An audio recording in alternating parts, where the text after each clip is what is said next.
हरे कृष्णा। तो देखिए आज मैं आप सभी को बताने वाली हूँ जो सावन का आखिरी सोमवार हो रहा है उसमें हम किस तरह से किस विधि से हम पूजा अर्चना करें भगवान भोलेनाथ की, जिससे आप सभी को मिलेंगे विशेष लाभ। और इस बार इस आखिरी सोमवार को और कौन कौन से शुभ योग हो रहे हैं, क्योंकि इस बार आखिरी सोमवार पे रक्षाबंधन भी हो रहा है। और जो इस बार ये जो संयोग बन रहे हैं वो हो रहे हैं 90 साल बाद आया है ये शुभ संयोग, जो कि आप इस मौके को मिस ना करें। तो जानिए सावन के आखिरी सोमवार पर क्या करेंगे हम और कौन कौन से जो शुभ योग हो रहे हैं वो कौन कौन से शुभ योग हो रहे हैं। तो सावन के आखिरी सोमवार पर 5 शुभ योग बन रहे हैं। इस शुभ योग में सावन के आखिरी सोमवार व्रत का महत्व कई गुना बढ़ जाता है और इस दिन भोलेनाथ की पूजा अर्चना करने से सुख समृद्धि और वृद्धि होती है।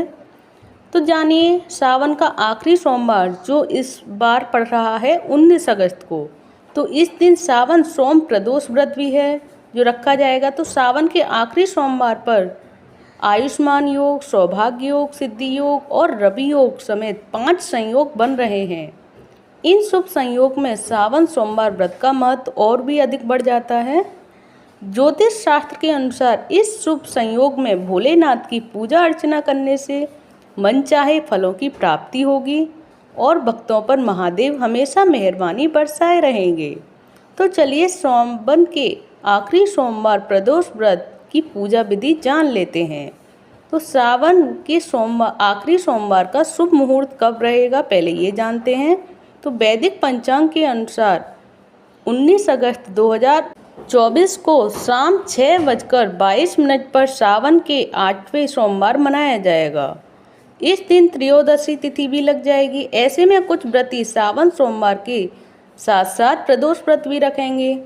तो सावन सोमवार की पूजा शाम को होती है। इस दिन पूजा का शुभ समय है शाम 6:48 से रात 9:02 तक। और जानिए सोमवार जो कि सावन का सोमवार है उसका व्रत का महत्व क्या होता है। तो मान्यता है कि सोमवार के व्रत को रखने और भगवान शिव की विधि विधान से पूजा करने से भक्तों की सभी मनोकामनाएं पूर्ण होती हैं। भगवान अपने भक्तों को सुख समृद्धि का आशीर्वाद देते हैं और व्यक्ति के सभी कार्य सफल होते हैं। तो जानिए सावन सोमवार की पूजा विधि। सावन के आखिरी सोमवार का व्रत रखने के लिए सुबह जल्दी उठें और स्नान करें और साफ कपड़े पहनें। अब व्रत का संकल्प लें, शिवलिंग पर रुद्राभिषेक करें और भोलेनाथ को बेलपत्र, शमी, धतूरा, भांग, गन्ना समेत चंदन सभी पूजन सामग्री अर्पित करें और माँ पार्वती, गणेश जी समेत सभी देवी देवताओं का पूजन करें। माँ पार्वती, गणेश जी समेत सभी देवी देवताओं की पूजा करने के साथ साथ उनसे प्रार्थना भी करें। अब सभी देवी देवताओं की श्रद्धा पूर्वक आरती उतारें, साथ ही भगवान शिव की विधि विधान से पूजा अर्चना भी करें। इस दिन जरूरतमंदों और गरीबों को अन्न धन का दान बेहद शुभ माना गया है। आप इस दिन शिव अष्टकम स्तोत्र का पाठ भी कर सकते हैं। मान्यता है कि इस विधि से पूजा करने से भगवान प्रसन्न होते हैं और भक्तों पर हमेशा अपनी कृपा बनाए रखते हैं।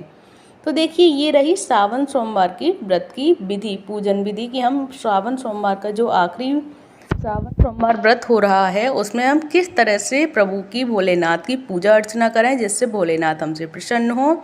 और भोलेनाथ तो मन के और भाव के भूखे हैं, उन्हें किसी भी तरह से पूजा की जाए तो वो सफल होती है। तो मैं आप सभी से कहूँगी आप सभी मन लगाकर पूजा अर्चना करें और ये आखिरी सोमवार व्रत को भूलें नहीं, जिससे कि आपकी मनवांछित फल पूर्ण हो।